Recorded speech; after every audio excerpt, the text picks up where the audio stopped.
V Brežicah so potres močno čutili, a na srečo v 500 let starem gradu ni poškodb na statiki objekta. Opazne so le posledice na ometih.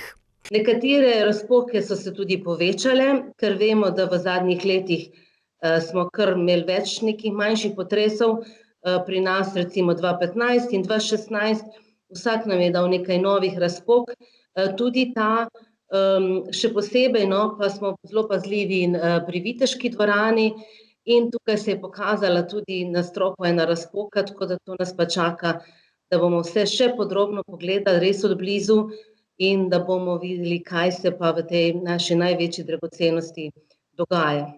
V galeriji Božidar Jakac v Kostanjevici na Krki na prvi pogled ni bilo opaziti poškodb. Zadeve so bile na svojem mestu, na hitro smo preleteli zgradbo, potem v ponedeljek pa sem sam šel dosti bolj intenzivno čez samo zgradbo in opazil kar nekaj novih zaskrbljujočih razpok na južnem, predvsem na južnem traktu. Sanacija škode bo sledila, ko bo konec ukrepov. Kulturni dom Krško ima v upravljanju grad Reichenburg in Valvazorjev kompleks, kjer najbrž zato, ker je oboje obnovljeno, ni bilo hujšega.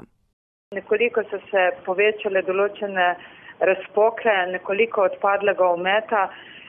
Glede na moč potresa pa resnično na srečo v naših enotah nismo zaznali bistvenih poškodb, ki bi ogrozile določene razstave ali pa celo to, da bi morali posamezne objekte zapreti.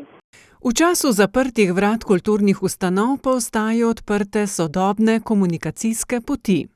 Vsak dan objavimo vsaj eno novo novico na Facebooku, tudi na spletni strani, kjer smo se osredotočili na različne ciljne skupine.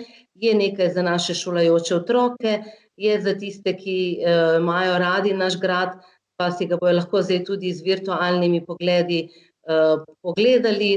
Vse naše obiskovalce tudi sicer nagovarjamo preko naših družbenih omrežij, posredujemo jim novice. Aktivni smo na portalu muzeum.si, ker objavljamo umetnine, eseje, razmišljanja in podobne zadeve.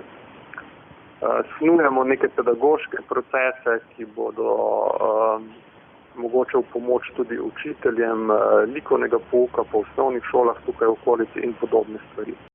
Vsi pa upajo, da bo pandemije čim prej konec in bodo vrata za obiskovalce spet odprta.